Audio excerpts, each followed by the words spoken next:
Hey guys, welcome to ऑटोरेक्स।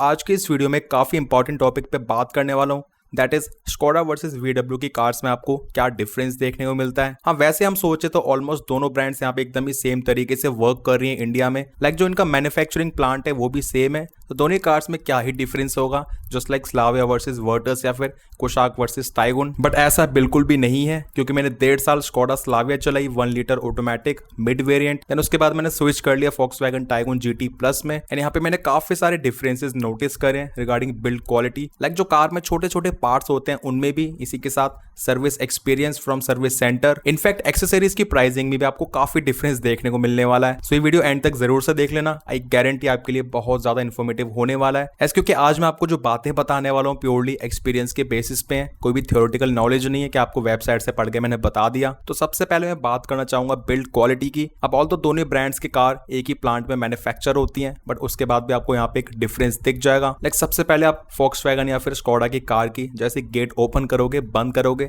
आपको वहाँ पे एक स्लाइट एज दिखेगा फॉक्सवैगन में। हाँ, ये चीज मेरे लिए भी काफी शॉकिंग थी जब मैंने स्कोडा स्लाविया परचेज करी थी। उसके बाद जब मैं VW के शोरूम गया, मैंने वर्टस के डोर ओपन करे, क्लोज करे, मुझे उसका थर्ड स्लाइटली ज्यादा स्ट्रॉन्ग, ज्यादा स्टर्डी लगा। इनफैक्ट सेम चीज मैंने नोटिस करी कुशाक वर्सेस टाइगुन में। एंड क्योंकि मेरे पास पहले स्लाविया थी, उसके डोर्स ओपन एंड क्लोज करने के मुकाबले मुझे जो फॉक्सवैगन टाइगुन है, इसके डोर्स स्लाइटली ज्यादा हैवी लगते हैं। अब ऐसा बिल्कुल भी मत सोचना कि किसी ब्रांड ने मुझे पैसे दिए हैं, किसी एक ब्रांड की मैं ज्यादा तारीफ करने वाला हूँ। जो चीजें मैं आपको बता रहा हूँ एग्जैक्टली आपको भी वो उसी तरीके से फील होंगी। बाकी इसके अलावा और अदर बॉडी पैनल्स में भी मुझे VW की बिल्ड क्वालिटी स्लाइटली ज्यादा बेटर दिखी। हाँ, डिफरेंस बहुत ज्यादा भी नहीं है। अगर मैं 10 में से रेट करूं, स्कोडा रहेगा 9 पे एंड VW रहेगा 9.5 पे। इनफैक्ट बाहर के साथ साथ आपको इंटीरियर में भी VW की क्वालिटी स्लाइटली ज्यादा बेटर, ज्यादा स्टर्डी फील होगी। जस्ट जो डैशबोर्ड के मटेरियल्स हैं उसकी फिटिंग एंड इसी के साथ जो मटेरियल इस्तेमाल करा गया, आपको VW का स्लाइटली ज्यादा बेटर दिखेगा। आप सिंपली इस चीज को शोरूम पे जाके कंपेयर कर सकते हो। एंड एक और चीज आपको याद होगी दैट स्कोडा स्लाविया में रैटलिंग के बहुत ज्यादा इश्यूज थे।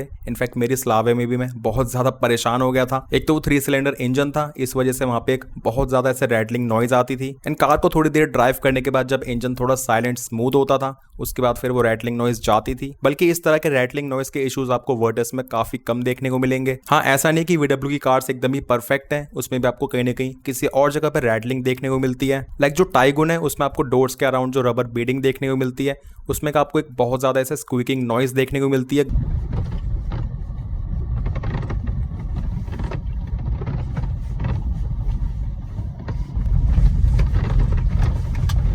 अब कई बार सर्विस सेंटर ने वहां पे उसमें टेप वगैरह अप्लाई करने के बाद उसको सॉल्व करने की कोशिश करी है। अब मैं इस चीज के लिए एक सॉल्यूशन कर लेता हूँ, हफ्ते में 1 या फिर 2 बारी जो WD-40 स्प्रे होता है उसको मैं कपड़े पे लेके ऐसे रब कर लेता हूँ ताकि वो थोड़ा स्मूथ हो जाए। क्योंकि जैसे उस रबर बीडिंग पे मिट्टी आती है वो ड्राई हो जाता है, तो बॉडी पैनल के साथ गड्ढे वगैरह पे थोड़ा सा ऐसे रगड़ खाता है। फ्रिक्शन की वजह से आपको वहां पे एक स्क्वीकिंग नॉइज सुनाई देती है। सो परफेक्ट कुछ भी नहीं है, बट आपको VW की कार्स में रैटलिंग नॉइज डैशबोर्ड में एटलीस्ट थोड़ी कम मिलेगी, जो कि कुछ लोगों को बेटर लग सकता है। क्योंकि जो डैशबोर्ड की रैटलिंग नॉइज है वो ज्यादा कॉम्प्लिकेटेड है, उसके लिए आपको डैशबोर्ड ओपन करवाना पड़ेगा, डैम्पिंग वगैरह करवानी पड़ेगी। इसी के साथ आप नोटिस करेंगे स्कोडा कार्स में जो AC वेंट्स हैं उसकी क्वालिटी बहुत ज्यादा ऐसे आपको लो फील होगी। जैसे आप AC वेंट को ऑपरेट करोगे, लेफ्ट एंड राइट करोगे इस तरीके से, तो आपको काफी लाइट फील होंगे। इनफैक्ट ज्यादा फोर्स पे करने के बाद वो इजीली टूट जाते हैं। एंड इस चीज को स्कोडा ने इंप्रूव नहीं करा है। जो कुशाक का फेस लिफ्ट है उसमें आपको जो AC वेंट्स है एग्जैक्टली पुरानी कार्स जैसे ही मिल रहे हैं। एंड मुझे ये चीज काफी खराब लगती है, तो मैंने एक्सपेक्ट करा था एटलीस्ट ये फेस लिफ्ट में इस चीज को इंप्रूव कर देंगे। एंड स्कोडा के कंपैरिजन में आप देखेंगे VW कार्स में आपको जो AC वेंट्स हैं काफी बेटर दिखेंगे। हाँ, वो दिखने में स्टाइलिश थोड़े कम है, ज्यादा सिंपल लगते हैं, बट डेफिनेटली इनकी लाइफ ज्यादा है। एंड इसी के साथ छोटी मोटी और भी चीजें, जस्ट अंदर से जब भी हम गेट ओपन करते हैं जो उसका हैंडल होता है वो भी आपको स्कोडा में काफी लाइट एंड ऐसे फ्लेम्सी सा देखने को मिलता है। तो इसके टूटने के चांसेस भी स्कोडा में काफी ज्यादा रहते हैं, VW में इतना इजीली नहीं टूटता है। एंड इसी के साथ कुछ लोगों को स्कोडा की कार्स में जो गियर नॉब है उसमें भी इशू देखने को मिला था। कुछ केसेस में वो ऐसे ब्रेक हो गया था। इनफैक्ट इंटीरियर में और भी छोटी छोटी जगह पे आप नोटिस करोगे, आपको जो एक फिट एंड फिनिश है वो VW का स्लाइटली बेटर फील होगा। सबसे बड़ा एग्जांपल स्टीयरिंग व्हील। एंड आप नोटिस करेंगे स्टीयरिंग व्हील में जहां से हम हॉर्न को प्रेस करते हैं वहाँ पे जो मटेरियल आपको VW में काफी ऐसे स्मूथ, ज्यादा प्रीमियम फील होगा। एंड वहीं आपको स्कोडा में वो हल्का सा रफ एंड ऐसे ज्यादा रिजिड सा फील होगा, प्लास्टिक की फील देगा। इनफैक्ट आप देखेंगे VW की कार्स में आपको जो लेदर मिलता है स्टीयरिंग व्हील के अराउंड वो परफोरेटेड है, जबकि स्कोडा की कार में आप देखेंगे है तो वो ऑल दो लेदर बट वो एकदम ही स्मूथ फिनिश में है। तो जब भी हम नई कार को परचेज करते हैं वो काफी ऐसे स्मूथ एंड स्लिपरी सा होता है। तो आपको इनिशियली जो ग्रिप है वो VW की स्टीयरिंग व्हील में ज्यादा बेटर फील होगी। हाँ, कुछ टाइम के बाद जैसे हम उसको इस्तेमाल करते हैं, हमारे डर्टी चिपचिपे हाथ लगते हैं उस पे, तो धीरे धीरे काफी ग्रिपी हो जाता है, उसमें कोई इशू नहीं है। बट फिर भी डिफरेंस डेफिनेटली रहता है। जो आपको परफोरेटेड लेदर है वो स्लाइटली बेटर ग्रिप प्रोवाइड करता है। एक और छोटी सी चीज आप नोटिस करेंगे, VW की कार्स में आपको जो क्रूज कंट्रोल है उसका एक्सेस काफी इजीली मिलेगा। लाइक वो स्टीयरिंग व्हील में आपको लेफ्ट साइड के बटन्स में दिख जाता है, जबकि स्कोडा के कार्स में आपको यहाँ पे जो इंडिकेटर नॉब है उसमें आपको यहाँ पे क्रूज कंट्रोल देखने को मिलता है, जो कि ऑपरेट करने में स्लाइटली कॉम्प्लिकेटेड लगता है। सब चीजों की बात कर ली, इसके बाद बात करते हैं ड्राइव फील की।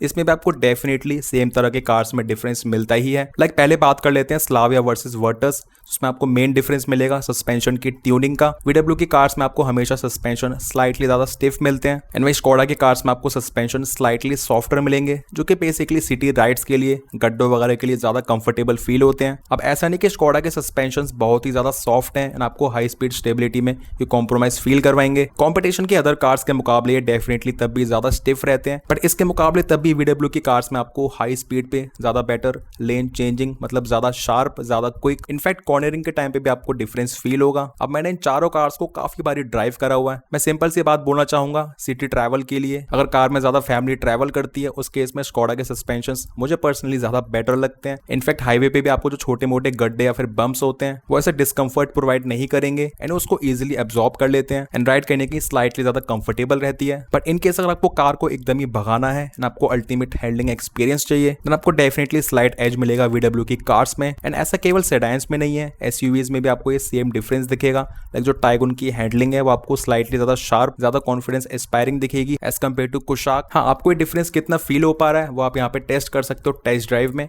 क्योंकि हो सकता है अलग अलग पर्सन को अलग अलग तरह का डिफरेंस फील हो सकता है, क्योंकि चीज टोटली डिपेंड करती है हमारे एक्सपीरियंस पे एंड हम यहाँ पे चीजों को कितना जज कर पा रहे हैं। एंड मे भी हो सकता है किसी को कुशाक के सस्पेंशन ज्यादा बेटर लगे एज कम्पेयर टू टाइगुन। अब जो डिफरेंस मैंने आपको बताया वो बेसिकली फेसलिफ्ट से पहले ज्यादा था। अभी करंटली आपको टाइगुन कुशाक के सस्पेंशन काफी हद तक सेम फील होंगे। सो बेसिकली हो सकता है ब्रांड ने इस चीज को ज्यादा यूनिफॉर्म करने की कोशिश करी हो ताकि जो डिफरेंशिएटिंग फैक्टर है वो कम हो जाए। बाकी लीक्स के अकॉर्डिंग 18 अगस्त के आसपास स्लाविया का फेसलिफ्ट आ सकता है। तो देखते हैं उसके बाद जब वर्टस का फेसलिफ्ट आएगा इनकी ड्राइव क्वालिटी में कितना डिफरेंस रहेगा, स्पेशली सस्पेंशन की ट्यूनिंग में। अच्छा, बात केवल सस्पेंशन की नहीं है, यहाँ पे मैंने नोटिस करा इनकी जो इंजन की ट्यूनिंग है, गियर बॉक्स की ट्यूनिंग, उसमें भी आपको स्लाइट डिफरेंस दिखता है। लाइक स्पेशली ऑटोमेटिक वेरिएंट्स की बात करें, आई हैव नोटिस्ड VW की ट्यूनिंग आपको स्लाइटली ज्यादा ऐसे एग्रेसिव फील होगी। अब ऐसा बिल्कुल भी नहीं है कि डिफरेंस बहुत ही ज्यादा है। अगर VW 100 है तो स्कोडा 95-96 होगा, बट फिर भी ध्यान से नोटिस करने में आपको फर्क जरूर से फील होता है। लाइक मेरे पास 2024 की टाइगुन GT प्लस है, तो इसके बाद जब मैंने कुशाक का फेसलिफ्ट ड्राइव करा 1.5 DSG, मैंने तुरंत ही नोटिस करा उसकी जो ट्यूनिंग है वो ज्यादा स्मूथ है एंड बेसिकली मुझे जो कुशाक है वो ऑफ द लाइन एकदम ही क्विक फील नहीं हुई, जस्ट लाइक टाइगुन। अब ऑल दोनों 1.5 DSG हैं, बट उसके बाद भी मुझे लैग कुशाक में स्लाइटली ज्यादा नोटिस हुआ। सो आई थिंक वो इसी वजह से, क्योंकि उसकी ट्यूनिंग थोड़ी स्मूथ एंड सॉफ्टर कर रखी है, बल्कि उसके मुकाबले टाइगुन स्लाइटली ज्यादा एग्रेसिव एंड यहाँ पे एकदम ही पावर रिलीज करने के लिए तैयार रहती है। अब शायद ज्यादातर लोगों को चीज नहीं पता होगी, बट मैंने पर्सनली ऐसा नोटिस करा है दैट जो उनके SUV वेरिएंट्स है उसमें आपको जो टर्बो लैग है वो स्लाइटली कम मिलता है। मे भी कुछ लोगों को लग सकता है भाई क्या उल्टी सीधी बातें कर रहे हो, ऐसे मार्केट में मिथ्स फैला रहे हो, बट ट्रस्ट मी, आप लोग यहाँ पे चारों गाड़ियों को साइड बाय साइड ड्राइव करके देखना, आपको पता चल जाएगा। स्लाविया 1 लीटर ऑटोमेटिक को ड्राइव करने के बाद जब मैंने ड्राइव करा टाइगुन 1 लीटर ऑटोमेटिक को, I was a bit confused that जो डिफरेंस है वो नोटिस क्यों हो रहा है। लाइक जो टाइगुन का इनिशियल है वो स्लाइटली ज्यादा रिस्पॉन्सिव, ज्यादा बेटर फील हो रहा है। जो टर्बो लैग है 1 लीटर इंजन का वो स्लाइटली बेटर कंट्रोल लगा टाइगुन में एज कम्पेयर टू स्लाविया। बाकी आप लोग मुझे कमेंट सेक्शन में इस चीज पे थॉट जरूर से शेयर करना, बट आप देख सकते हो टीम BHP वगैरह पे इस चीज पे आपको आर्टिकल्स भी मिल जाएंगे। लाइक इस तरीके से लोगों ने डिफरेंस नोटिस करा है। अब जैसे बात करते हैं सर्विस कॉस्ट की, उसमें आपको लिटरली कोई भी डिफरेंस देखने को नहीं मिलेगा। स्कोडा एंड वॉक्सवैगन की वेबसाइट्स पे आपको सर्विस कॉस्ट कैलकुलेटर मिल जाता है, तो उसमें आपको सभी कार्स के लिए प्रॉपर इंटरवल्स के साथ साथ उसकी कॉस्टिंग वगैरह दिख जाती है। एक 15,000 या फिर 1 साल की जो सर्विस है उसमें क्या क्या चेंज होता है, कितनी कॉस्टिंग रहेगी सर्विस की, इसी के साथ 2 साल की या फिर 30,000 किलोमीटर की सर्विस, तो वहां पे आपको हार्डली ही कोई डिफरेंस दिखेगा। दोनों ब्रांड्स एकदम ही ट्रांसपेरेंट है, तो that is a good thing. But जैसे ही हम बात करते हैं पार्ट्स की या फिर एक्सेसरीज की कॉस्ट की, कुछ चीजों में आपको काफी बड़ा एक डिफरेंस दिख सकता है। जस्ट लाइक फॉर एग्जांपल, मैंने अभी टाइगुन में जो उनके डुअल टोन हॉर्न है उसको इंस्टॉल करवाया था, उसकी प्राइसिंग मुझे पड़ी 3,000 रुपए including labour cost. But Skoda के कार्स में उसके सर्विस सेंटर से सेम हॉर्न को इंस्टॉल करवाने की कॉस्ट आपको इससे लगभग आधी पड़ सकती है। लाइक 1500 रुपीज़ के आसपास, उसकी वेबसाइट पे भी आप देख सकते हो। इनफैक्ट इसी के साथ छोटी छोटी और भी चीज़ों की कॉस्टिंग में आपको डिफरेंस दिख जाएगा। एंड एक चीज़ यहाँ पे स्कोडा की काफ़ी बढ़िया लगती है, इनकी वेबसाइट पे सभी एक्सेसरीज की प्राइसिंग एकदम ही ट्रांसपेरेंट तरीके से लिस्टेड है। तो आप सर्विस सेंटर जाइए, जस्ट यहाँ पे भी प्राइसिंग दिखा दीजिए एंड आपसे कोई उल्टे सीधे पैसे नहीं मांग सकता है। जबकि VW के केस में मैंने नोटिस करा है प्राइसिंग ज्यादा मांगी जाती है, फिर आपको यहाँ पे नेगोशिएट करना पड़ता है। एंड ये चीज लिटरली काफी बार हुई है। हाँ, नेगोशिएट करने पे वो लोग प्राइसिंग कम कर देते हैं, तो इस चीज में मुझे डेफिनेटली स्कोडा ज्यादा पसंद आया। अब कुछ और इंपॉर्टेंट चीजें भी होती हैं, जस्ट लाइक एक्सटेंडेड वारंटी या फिर जो इनके सर्विस पैकेजेस होते हैं, उसकी प्राइसिंग आपको ऑलमोस्ट दोनों प्लेटफॉर्म पे एक्जैक्टली सेम मिल जाएगी। तो नई कार को परचेस करने पे ऐसा नहीं कि VW में आपको एक्सटेंडेड वारंटी ज्यादा महंगी मिलेगी, स्कोडा में सस्ती मिलेगी या फिर वाइस वर्सा। तो ये चीज भी चलो ठीक है, बट आपको मेनली VW के जो पार्ट्स हैं, एक्सेसरीज हैं, वहां पे नेगोशिएट जरूर से करवा लेना चाहिए। अब वैसे आपको प्राइसिंग में भी थोड़ा बहुत डिफरेंस देखने को मिल जाता है, जस्ट लाइक जो VW की कार्स हैं उनकी प्राइसिंग आपको स्लाइटली ज्यादा मिलती है सेम वेरिएंट्स को कंपेयर करते हैं उसके बाद भी। बट एक और चीज मैंने नोटिस करी है, एटलीस्ट इन दिल्ली जो डिस्काउंट्स हैं VW ज्यादा एग्रेसिव तरीके से दे देता है, जबकि स्कोडा के कार्स पे डिस्काउंट भी आपको ठीक ठाक मिल जाएंगे, 1 से लेके 1.5 लाख रुपए के आसपास तक के भी डिस्काउंट। बट मैंने काफी बारी पता करा है regarding pricing of new cars from VW या फिर स्कोडा दिल्ली के मल्टीपल शोरूम्स पे। तो जिस तरीके से फोन पे वो लोग ऐसे बोल देते हैं 2 से लेकर 2.5 लाख रुपए तक का डिस्काउंट आपको इजीली मिल जाएगा वर्टस या फिर टाइगुन पे, इस तरीके से स्कोडा के शोरूम वाले लोग नहीं बोलते हैं। एंड ऐसा लगता है वो लोग पहले ही स्टेट कर देते हैं डिस्काउंट बहुत ज्यादा है नहीं। तो नई कार्स के डिस्काउंट के मामले में मुझे पर्सनली VW ज्यादा बेटर लगा। बाकी आप लोगों ने भी काफी बारी क्वेरीज करी होंगी इनके शोरूम्स पे, मुझे कमेंट सेक्शंस में जरूर बताना आपको किसका एक्सपीरियंस, किसकी प्राइसिंग ज्यादा बढ़िया लगी। अब VW या फिर स्कोडा की कार्स को परचेज करने से पहले सबसे बड़ा डाउट मन में आता है, किसकी रिलायबिलिटी ज्यादा बेटर रहेगी लॉन्ग टर्म, कौन सा ज्यादा बेटर रहेगा। तो देखो सिंपल सी बात है, ऐसा कुछ भी नहीं कि स्कोडा ज्यादा बेटर है या फिर VW। इनफैक्ट जो इंटरनल पार्ट्स है वो 100% इनके सेम ही होते हैं, बस आपको थोड़ा बहुत जो सॉफ्टवेयर की या फिर ECU की ट्यूनिंग में डिफरेंस देखने को मिलता है वही रहता है। सो लॉन्ग टर्म रिलायबिलिटी के मामले में आप लोग दोनों ब्रांड्स के कार्स को एकदम ही सेम लेवल पे मार्क कर सकते हो। एंड इशू आना है तो वो किसी भी कार में किसी भी तरीके से आ सकता है। लाइक जल्दी से अपना पर्सनल एक्सपीरियंस शेयर करता हूँ, जिस तरीके से टॉर्क कन्वर्टर को काफी ज्यादा रिलायबल, लॉन्ग टर्म के लिए एकदम ही रॉबस्ट बताते हैं, मेरे केस में ऐसा बिल्कुल भी नहीं था। अब मैंने Skoda Slavia second hand purchase करी थी जो कि ऑलमोस्ट 44,000 किलोमीटर ड्रिवन थी, बट मेरे केस में जो स्लाविया थी उसका 1 लीटर के साथ टॉर्क कन्वर्टर था, वो काफी अनयूजुअल तरीके से बिहेव करने लग गया था, जबकि मैं एकदम ही सॉफ्टली तरीके से ड्राइव कर रहा हूँ कार को। हाँ, मुझे नहीं पता है पिछले ओनर ने उस कार को किस तरीके से ड्राइव करा है, बट बात तो वही है द टॉर्क कन्वर्टर ज्यादा अब्यूज फ्रेंडली होता है। एंड आप मानोगे नहीं, लिटरली मेरी स्लाविया में चलते चलते ऐसे अचानक से इतने तेज झटके लगते थे, पूरी गाड़ी हिल जाती थी। एंड D2 से D1 में शिफ्ट करते टाइम भी ऐसा गाड़ी बहुत ज्यादा झटका मारती थी। ऑब्वियसली वो कार वारंटी में थी एंड अभी रिसेंटली मेरे टाइगुन में काफी सारे इश्यूज आ गए। एस 10 जुलाई को मैंने जब कार को स्टार्ट करा, मैंने नोटिस करा इंजन लाइट जली रह गई है एंड उसके कुछ देर के बाद गाड़ी ने पावर रिलीज करना काफी कम कर दिया, काइंड ऑफ लिम्प मोड में चली गई। मुझे नहीं पता कार में क्या इशू है, इस वजह से मैंने कार को टो करवाया, सर्विस सेंटर लेके गए। उसके बाद अगले दिन उन लोगों ने बताया इसमें O2 सेंसर का इशू है। अब गाड़ी में बेसिकली 2 O2 सेंसर्स होते हैं, तो एक O2 सेंसर को चेंज करने के बाद जब मैं गाड़ी को घर पे लेके आया, उसके बाद फिर अगले दिन दोबारा से इंजन लाइट आ गई। अब मैं गाड़ी को दोबारा से ड्राइव करके धीरे धीरे सर्विस सेंटर तक लेके गया। उन्होंने डायग्नोस करके बताया जो दूसरा O2 सेंसर है उसका भी एरर बता रही है। उसके बाद उन लोगों ने उसको ऑर्डर पे लगाया, उसको चेंज करा एंड चेंज करने के बाद उन लोगों ने नोटिस करा इंजन लाइट गई नहीं है। अब मेरी गाड़ी वहां पे 2-3 दिन खड़ी रही। उसके बाद उन्होंने काफी सारी टेस्टिंग करी, वायरिंग वगैरह चेक करी, ऐसे तो नहीं चूहे ने कोई वायरिंग काट दी हो, बट तब भी कोई फॉल्ट डिटेक्ट नहीं हुआ। देन अल्टीमेटली उन लोगों ने जो सीनियर टेक्नीशियंस हैं पुणे में उनसे कॉन्टैक्ट करा। उन लोगों ने बोला इस गाड़ी की ECU में प्रॉब्लम है। सो मेरी कार 8 दिन से सर्विस सेंटर में जस्ट खड़ी हुई है एंड अभी वेट हो रहा है जब ECU आएगा, वो गाड़ी में लगेगा, उसके बाद वो टेस्टिंग करेंगे, तब बताएंगे मामला रिजॉल्व हुआ या फिर नहीं। हाँ, वैसे सारा काम वारंटी में हो रहा है, बट स्टिल आप देख सकते हैं इश्यूज किसी भी तरह के कैसे भी आ सकते हैं, तो इस चीज को माइंड में लेके चलना। एंड वैसे जो अल्टीमेटली सर्विस एक्सपीरियंस है मुझे स्कोडा VW दोनों का काफी अच्छा लगा। लाइक ऐसा नहीं कि आपकी बात नहीं सुनेंगे, जो आप बोल रहे हो उसको डिनाई करेंगे, अपनी अपनी चलाएंगे। मतलब कार में कोई भी इशू आने के बाद अच्छी तरीके से उसको ऑब्जर्व करते हैं, डायग्नोस करते हैं स्कैनिंग वगैरह करके, एंड जो उनका बिहेवियर है वो भी आपको काइंड ऑफ प्रोफेशनल लगेगा। तो इस चीज में मुझे दोनों ही काफी अच्छे लगे। सो Volkswagen वर्सेस स्कोडा, इनके सारे इंपॉर्टेंट डिफरेंसेस मैंने आपको बता दिए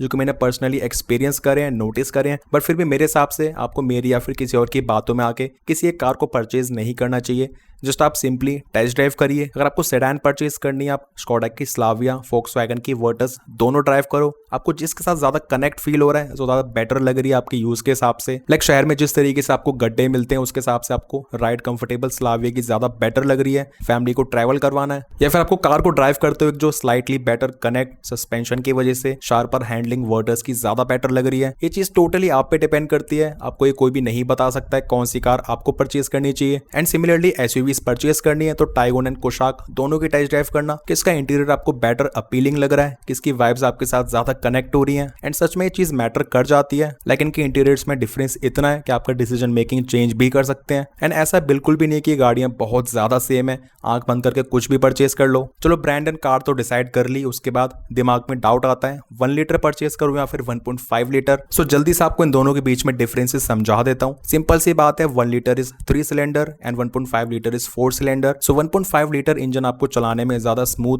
ज्यादा रिफाइंड, ज्यादा साइलेंट लगेगा, इस चीज में कोई डाउट नहीं है। एंड डिफरेंस डेफिनेटली फील होता है। अब 1 लीटर इंजन 3 सिलेंडर होने के बाद भी काफी रिफाइंड, काफी स्मूथ है, पर आपको अल्टीमेटली आइडलिंग वगैरह पे थोड़ी बहुत ऐसे रफनेस या फिर वाइब्रेशन ज्यादा नोटिस होंगी। एंड सिंपल सी बात है, कार को ड्राइव करते हो आपको फील हो जाएगा दैट हाँ मैं 4 सिलेंडर इंजन तो नहीं चला रहा हूं। तो अगर आपके लिए वो चीज मैटर करती है, डेफिनेटली आपको फिर उस हिसाब से डिसाइड करना चाहिए। अब बात केवल 4 सिलेंडर वर्सेस 3 सिलेंडर या फिर वाइब्रेशंस, पावर की नहीं है। उन चीजों में हमें पता है कि यहाँ पे 1.5 लीटर इंजन ज्यादा बेटर ही है, बट इसके अलावा भी काफी सारे और फैक्टर्स आ जाते हैं। जस्ट लाइक 1.5 लीटर में आपको ACT टेक मिलता है, which is active cylinder technology, जो कि हाईवेज के साथ साथ आपको शहर में भी एक्टिवेट होता हुआ दिखाई देगा। अगर आप एकदम ही लाइट फुट तरीके से गाड़ी को चला रहे हो, बार बार ऐसे ज्यादा एक्सेलरेट नहीं कर रहे हो, देन उस केस में 2 सिलेंडर मोड पे आ जाती है। एंड आपको यहाँ पे जो माइलेज है वो बहुत अच्छी निकाल के देती है। एंड खास करके इसी 2 सिलेंडर मोड की वजह से शहर में या फिर हाईवेज पे आपको 1.5 लीटर या फिर 1 लीटर के इंजन में माइलेज में डिफरेंस कुछ ज्यादा नहीं दिखेगा। इनफैक्ट हाईवेज पे 1.5 लीटर में आपको माइलेज और भी ज्यादा बेटर मिल जाती है। एक और चीज 1.5 लीटर इंजन में आ जाती है जिसके बारे में ज्यादातर लोग बात नहीं करते हैं, विच इज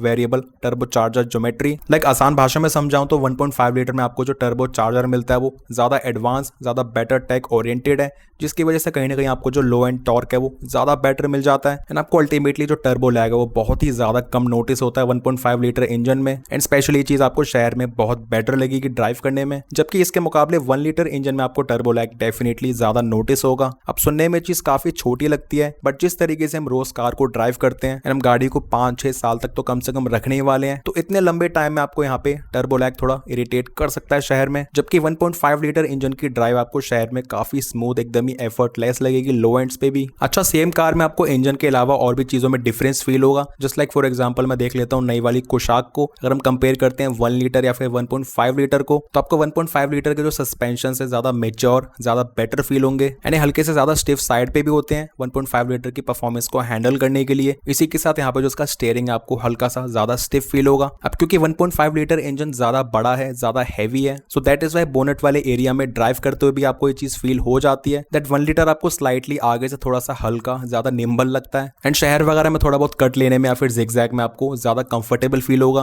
क्योंकि उसका स्टीयरिंग भी स्लाइटली लाइट होता है। एंड इसके बाद जब भी आप 1.5 लीटर को ड्राइव करोगे, आपको ऐसा लगेगा दैट कहीं ना कहीं स्ट्रेट लाइन के लिए ज्यादा बेटर तरीके से इक्विप करी गई है। इसका स्टीयरिंग भी स्लाइटली ज्यादा स्टिफ है। एंड शहर में ट्रैफिक में ऐसे गाड़ी को जिगजैग करने में आपको कंफर्टेबल इतना ज्यादा फील नहीं होगा 1 लीटर के मुकाबले। तो छोटी छोटी चीजें भी मैटर करती हैं, आप लोग ड्राइव करके देखना। एंड हो सकता है इसी वजह से कुछ लोगों को 1 लीटर ऑटोमेटिक ज्यादा पसंद आ जाए शहर के लिए। अब वैसे मैं आपको यही राय दूंगा दैट आपको किसी भी इंजन के साथ ऑटोमेटिक गियर बॉक्स ही परचेस करना चाहिए।